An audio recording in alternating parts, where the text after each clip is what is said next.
Hello, everybody. Today is Monday, 11/11, a lucky day. So go out and buy your lottery tickets. I know I will be. It's a beautiful Sunday fun day here at Pickleball Party Town. And it's Messy Monday. And it's Messy Monday, and this is my day because I'm messy. It's our day. Oh, yeah, it's our day. Well, you always run the show. I do. And I let you run the show. Thank you. I like running the show. I like you running the show. Oh. I like it to be your hour. Well, since it's Messy Monday, we're backlit, and I know that. Like, we're a little in the shadows, and the pickleball court and our yard and all the golf, the putting green is light. I get it. But it's Messy Monday, so it's not perfect. Can I just, I have a little research I did about 11/11. Sure. I want to tease a story that Kamala Harris could still be the first female president of the United States. That's something I was thinking about last night, was going to tell you about.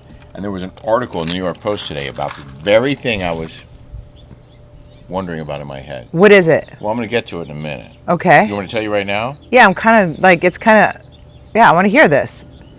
My theory is that they convinced Biden, who already stepped aside to let Harris run, they convinced him to step aside from the presidency early and let Harris be president for the next 2 months until Donald Trump takes office. So then she would still be the first female president of the United States and could do stuff potentially in the last 2 months of the Biden term to try and thwart Trump or thumb her nose at Trump or do something to make life more difficult for him. Oh, okay. Sore loser. I don't know, but I'm going to read the story later.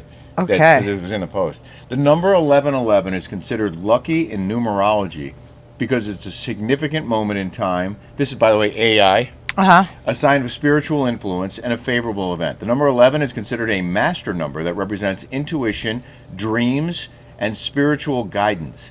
The repetition of the number 11 is thought to increase its numerological effect. Some believe that seeing 11/11 is a message to be optimistic, realign priorities, and pay attention to messages from angelic beings. It can also be a sign of a new beginning, a fresh start, or the start of a new phase of life. Some people use 11/11 as a time to make a wish, reach enlightenment, or list loved ones. Aw. Numerologists also speculate November 11th is the luckiest day of the year because it's doubling the master number of 11. Nice, nice. Whenever it's 11/11. I always say a wish. Yeah.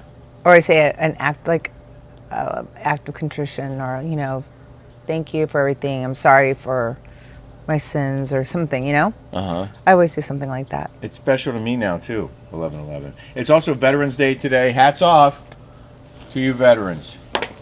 Thank you for your service. Thank you for your service. I have great respect for the military. I know Kelly does, too. I do. We had so much fun over this weekend. We My did. mom and I were here together for a week. She said this was like a vacation for her. She had so much fun. Last night we went to Palm Springs. Well, we went to a place called Foxy's for happy hour. Yeah, happy hour. And they had the best happy hour, didn't you think? Yeah, it was great. It was great. Good food, really good food. The prices of the drinks were reasonable. $11. Yeah. Speaking of 11. Oh my gosh. Right? Exactly. And it was the 11. appetizers were $11? Everything was delish. And portions were big for happy hour. Yeah. Yeah. They were. And then we went to the 111, what's it called? Highway 111. 111 bar. Yeah, It's the 111. And we went to drag queen bingo. And it's funny because I've done so many like drag queen things like in my life, a lot. And this was like the bare minimum of drag queen. Like when I go to drag queen stuff, it's like full on bouffant hairs, big eyelashes, like over the top, like craziness, right? Are you saying they It's like birdcage. Think birdcage. That's what I've always been around. This was like low budget drag queen. You're right? saying they half-assed it. They half-assed it. But was it our waiter who had all the glitter on? He had a great makeup job. And I said, who did that? And he said, he did it himself. And I was like, oh my God, my friend that's in the movies, Clarissa, she's always looking for talent like that. Yeah. I think guys are better at doing makeup than girls are. You said that last night.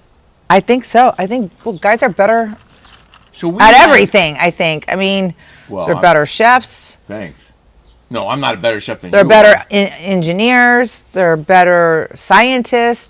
I don't know. Seems like men do better at everything. I'm sure you're gonna piss off a lot of people with that statement. Just saying. I'm a woman. I want to be a super chef, but I don't have the skills. You're way better than I am. So there's one woman who's better than one man at cooking. Yeah, it just seems that way to me. It's not fair. Oh, well, it's a man's world. Get used to it. No, it's not. It's a woman's world, and I'm living in it. We're taking charge. So we had 10 people in our group. It was me and 9 women, and none of us won bingo. And there were only, I think, 27 or 30 people playing. None of us won. I was close twice. There were six or seven games plus the bonus round. None of us went. You were one away. I was one away. It's on, bitches. It's on, bitches. They had this little fan who goes, "It's on, bitches." And when you had one away, you go, "It's on, bitches. It's on, bitches." Oh wait, no, they got it. They got bingo. Oh shit! Damn it! It was so funny. It was fun. It was fun. My mom had a blast.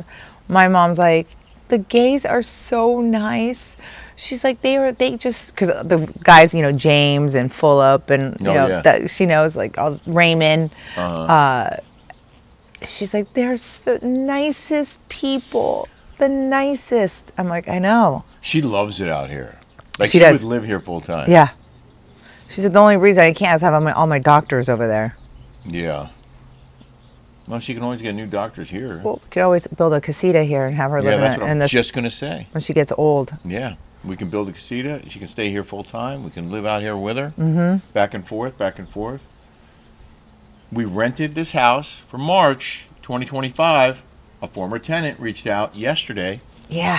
I couldn't believe it. No. Cheers What was weird is we were going by the tennis thing yesterday. In March, that's when it is, and it's so much fun at this time. March and April are. It's the Paribus Open, right? Paribus. It is something fabulous here. And I said to Rick, I'm like, well, we already have it rented for November and December and January, so that paid for the whole year's everything in this house. Yep. And free house. And I'm said, can we just keep it for March? What do you know?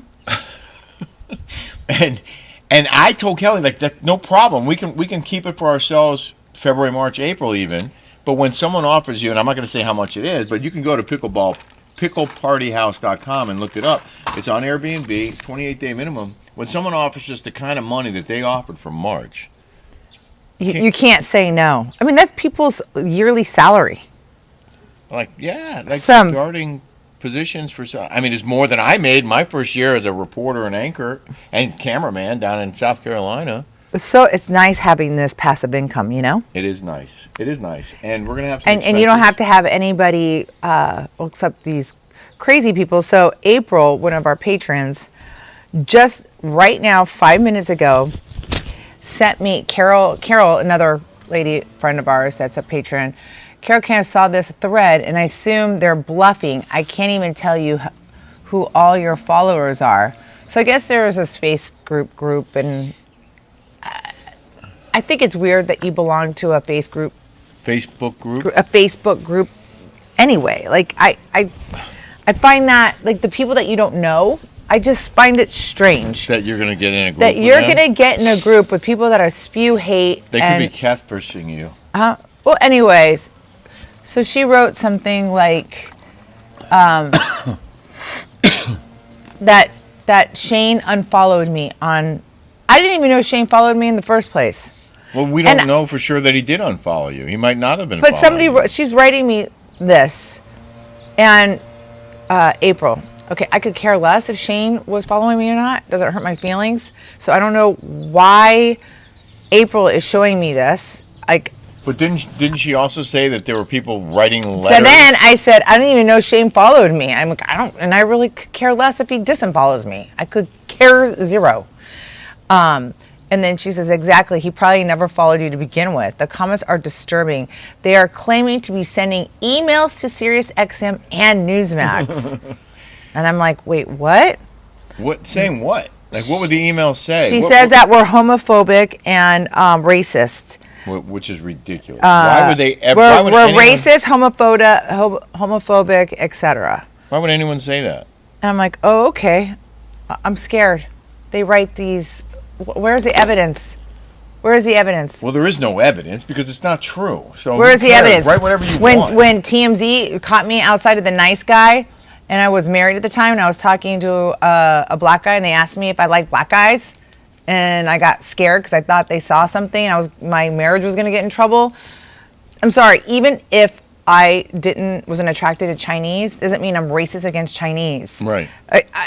I'm sorry. I don't even understand that whole thing. So they can twist it and turn it into their own narrative. I wouldn't even pay attention to it, honey. It's not even worth talking about. It's ridiculous. But I'm just saying, I don't care, though. Right. It doesn't Well, matter. Good. You shouldn't care. But no, just saying, you don't think Newsmax or SiriusXM sees these deranged people and thinks, oh my God, we've heard this time and time again. You're not doing anything but making yourself look like a it's more weirdo. Like ignore, because... But why does April keep showing this up to my attention? I don't know. Why? She thinks she's helping you. She's trying to do the right thing. She wants to bring your attention to something. I could care less. Okay. Want to remind people to follow Kelly because she lost 10,000 followers on election night. And I don't think you actually lost them. I think Instagram went in like this. Yeah, because they did it to somebody else for 10,000. They did 10,000 too. It's like they fine you, just like Bravo used to fine you for BS. For stuff you said that they didn't like. Instagram will fine you 10,000 subscribers for saying something they don't like. They'll just go in and sweep out 10,000 people. Can we talk about how I got written up in the Daily Mail? I have that in here. You do? Well, I see. It's Messy Monday. I didn't know Rick was going behind my back, pulling shit. Good for you, baby love. Andy Cohen trolled by Real Housewives of Orange County star Kelly Dodd over reaction. I'm trolling? I'm trolling him now? Because she made a comment? That's trolling? He commented, she commented. A troll is somebody that you don't know personally and they're coming after you and you don't know who the hell they are. Yeah. That's a troll. I have a relationship with Andy. I know him personally. I'm not trolling him. That's a troll. There's two differences. It's her sharing her opinion after Andy Cohen shared his opinion. That doesn't make her a troll. That makes her an American who is exercising her First Amendment rights to free speech and is countering what he said with her thoughts on the same topic. That's give and take. That's not trolling. Yeah, and yeah, he came after me on the reunion. Did he troll her? Are you going to write that? Yeah, did he write that? Did he troll me when he came after me? And you guys all saw it with your own two eyes? He came after me. He made me cry almost. He almost brought me to tears. It was brutal. It was brutal being up there. He hammered you. It was bam, bam, bam. Yeah. That was bullying as far as I'm concerned. You're a troll, he's a bully. And that stupid Bronwyn saying that, I have racist things, let me show you. They read it all. There was nothing racist on there. But those weirdos, those weird people over there, they love throwing that racist thing out. Exactly. Because you can't. And I'm a minority here. You can't disprove it. So it's like you put somebody in a really white position, you throw that out there, and then turn around and walk and run in the other direction. It's like, oh, she's a racist? Oh, she said she's a racist. Now she's a racist. Based on what? Because she said it? Are you kidding me? So stupid. Should I read a little bit? They all love it. Yeah, read it. Wrong glasses. When the Bravo head honcho took to social media to share a message of dejected voters and show his support for Vice President Kamala Harris, Dodd trolled him. The Watch What Happens live host. Dodd left a sarcastic comment. Am I still on the wrong side of history? Asking for a friend. Is that trolling? Is that a troll?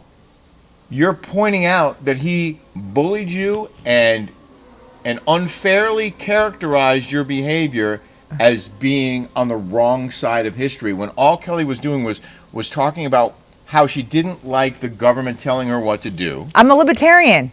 And she didn't believe that the draconian rules that were put in place actually did anything. And she was right. You were right. Yeah. So you were on the right side of history. History has proven you. Am I not allowed to defend myself? Am I not, I'm like, what? Like, what? Like, am I not allowed to say my side? Am I not allowed? I mean, like, this is that's a dictator right there. And this is yellow journalism. They're coming after you for calling him out. I don't know if that's trolling. I would say you called him out for what he said before, which no longer is, we now know is not true. And they're painting you as the bad person when he was the one who bullied you. Right. And put you on the spot repeatedly. Oh, yeah. Came after you hard. Hard, because I wasn't a sheep. I wasn't the sheep following the herd. I have critical thinking skills. That's the only skill I have. But that's it. I want to give a shout out to Mike from Golf Cars of the Desert, who gifted us. Can I say that? Yeah. He gifted us a new windshield for our club car golf cart, our Presidente golf cart that says beer money on the front, because Steel Platt gave it to his friend, who then said, hey, you want to use this golf cart? And she gave it to us. So I mean, thank you, everyone. I'm not afraid to admit it. We didn't pay for that golf cart. It was handed to us. Yeah. It was sitting in somebody's garage like, here, you can use this more than I can. And so we use it. Her mom's out there right now tooling around in that She loves it. beer money. She goes, I don't know why we didn't get my mom one of these. My grandma. Yeah. Like, she stopped driving, at a certain age. And she would walk to the grocery store. And it was like 120 degrees, but she loved walking. I guess that's why she lived to be 93.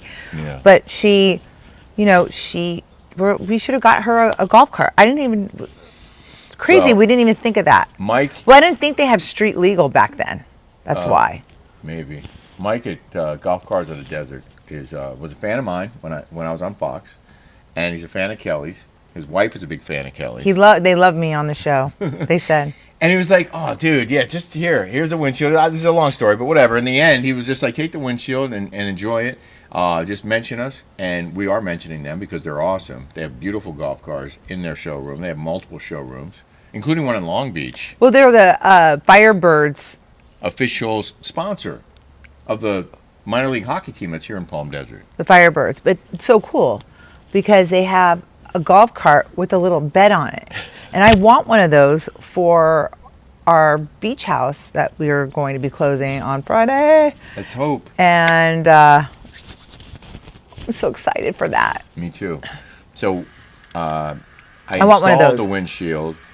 It was difficult, no? It was a little tougher than I thought. I did drill 2 holes in the wrong place, not going to lie, because I had it upside down like a dumbass. But I never installed a windshield on a golf cart before, and I thought I had it all set up correctly, and then I realized I didn't. So I fixed that. There's 2 little holes you'll never notice, but now it's snug, it's level, and we have a windshield. So thanks, Mike. And one other note. I wanted to talk about the FEMA lady. I have it coming up. Oh, okay. Sorry, we have a lot. We have a lot Messy Monday here. I did. We have a lot of topics. I wanted to mention that I think now that our house in Newport Beach thinks that we're Spanish speaking. Because when I turn on the TVs now, I don't know if this has ever happened to you. When I turn on the TVs in our house in Newport, Univision or Telemundo comes on. And I was watching commercials, and some of them were in Spanish, like on Amazon. It's like the TV now thinks, and I don't know why. I know you're Mexican, but you don't really speak Spanish very well. Not like my mom and my dad. Yeah, your mom does. Yep. And my dad does. Why would our TVs think we're Spanish speaking? I don't know. So anyway, I thought that was weird. So Kamala Harris's excommunication. Oh, hot topic now. Hot Hot topic. Kamala Harris's ex-communications director says Biden should resign in a wild scheme to make her the first female president, turn the tables on Trump. Her former communications director floated a wild plan to make her the first female commander-in-chief. All Biden has to do is resign. Jamal Simmons, who served as part of Harris's team from 22 to 23, urged Biden to step aside so Harris could make history despite her massive defeat to the president-elect Donald Trump. Joe Biden has been amazing, but he should fulfill one last promise to be transitional. Biden should resign and make Kamala Harris the first woman president, Simmons posted on X. Wow. I just got to say, the weirdest thing about this is that I actually had this thought last night, that what if Biden were to, because he's not doing all that well. I don't know if you've seen him lately, but he's not in good shape. So they could argue that he's not, that he realizes that he'd be better off stepping aside and letting someone younger with a clearer head take over the last couple months of the transition and give her the presidency that she wanted so bad. Yeah. So then I see that in the Post. What do you think of Harris for president for 2 months? I don't think we've had any president for 4 years. It's been a while. Like, who's been running our country? In the news now. In the news. A FEMA official told workers to avoid Florida homes with Trump signs after the hurricane. See, these people are the ones that are racist. She was fired. These kinds of people right here, they're racist. So judgmental. And racist. Not necessarily racist, but they're discriminatory. But intolerant. The most tolerant, allegedly the most tolerant, are often the most intolerant because they can't stand anyone who doesn't think the way they do. Exactly. It's all about love, love, love. No, acceptance, joy. I mean, there's so many adjectives, right, that they give us, right? They spew onto us. Hate. Love is love. Don't hate. No room for hate. Right. What happened to your rhetoric? Except when it's the other side, then you can hate them all you want. Exactly. So this FEMA supervisor was accused of ordering her subordinates to skip Florida homes with Trump campaign signs, homes that had been damaged or destroyed by a hurricane down in Florida. I think it was Helene. I'm not sure which one it was. But this woman named Marnie Washington was fired for telling disaster relief workers in Lake Placid, Florida to not go... Well, first of all, let's look at her name. Marnie. M-A-R-N-I apostrophe I. What is that, like Monique? M-O-N apostrophe... M-A-R-N apostrophe I. Washington. Marnie. Told... in the wake of a hurricane that damaged or destroyed many, many homes in Florida, and the FEMA goes in to help, but she, allegedly, told relief workers in Lake Placid, don't go to homes with yard signs supporting President-elect Trump.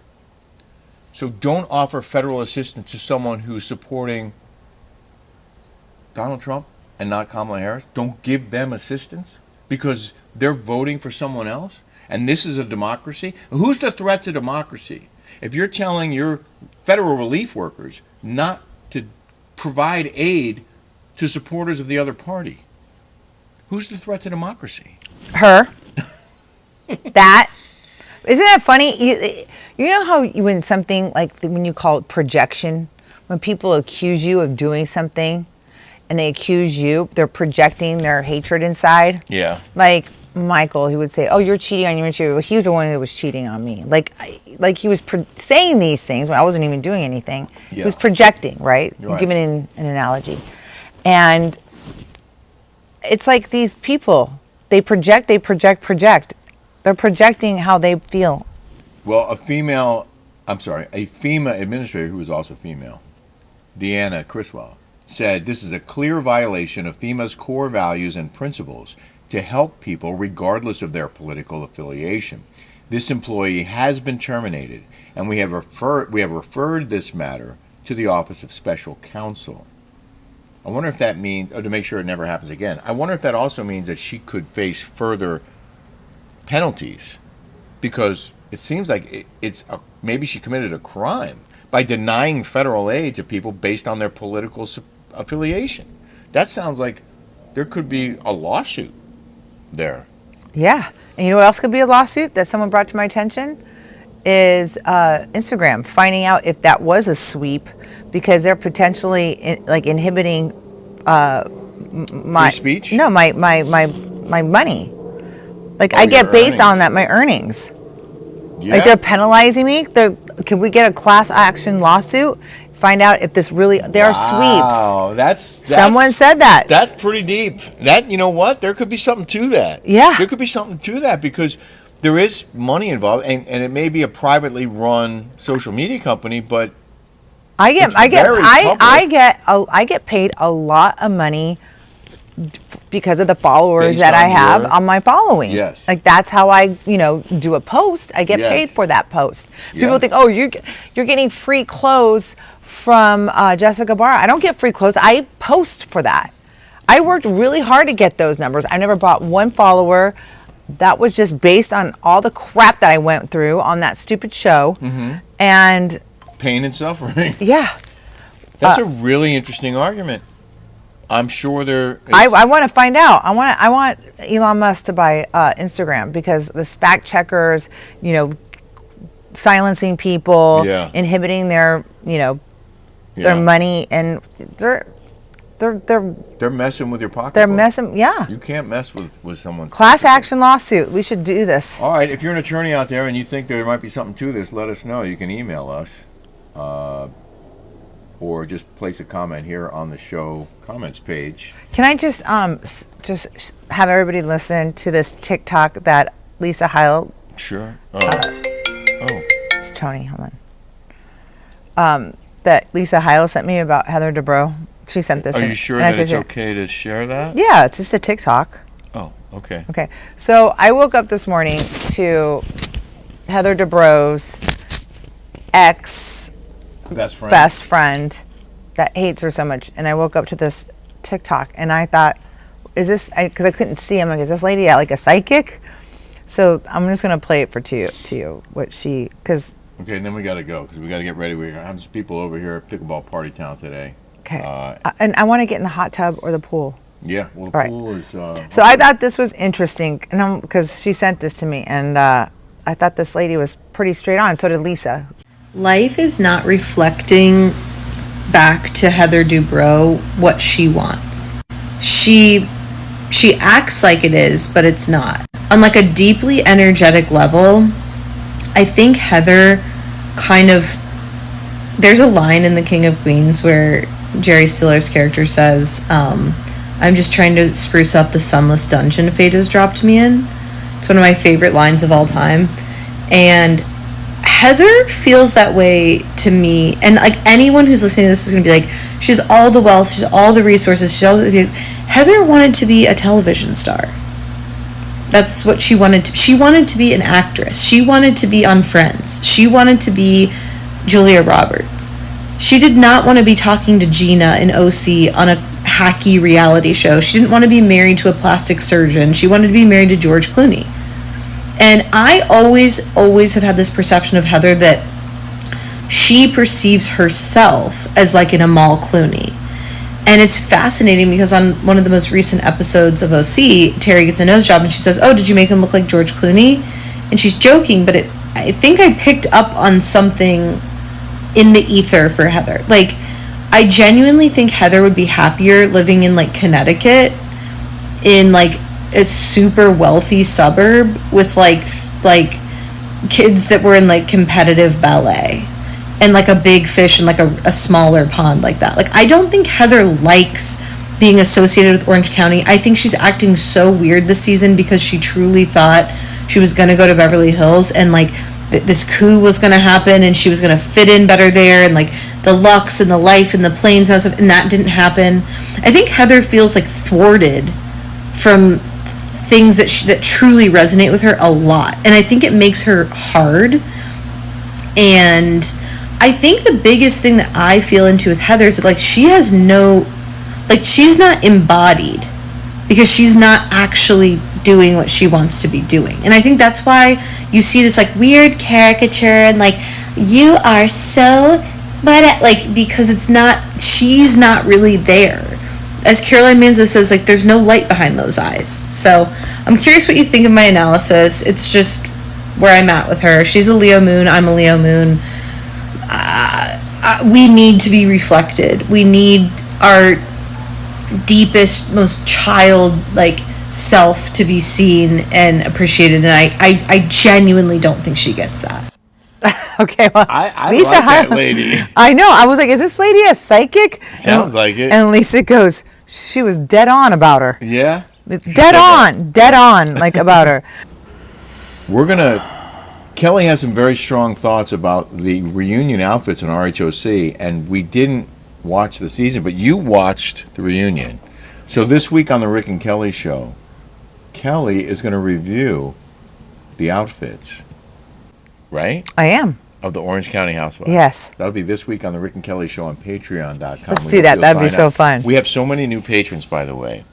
We have a great group there. We do our weekly Zoom calls. We did a Zoom call on election night. It was really fun and very well received. I loved it. That was so much fun. Yeah. Uh-huh. So, thank you guys for watching this Messy Monday, and we'll see you back here again tomorrow. All right. Well, take care, everybody. God bless.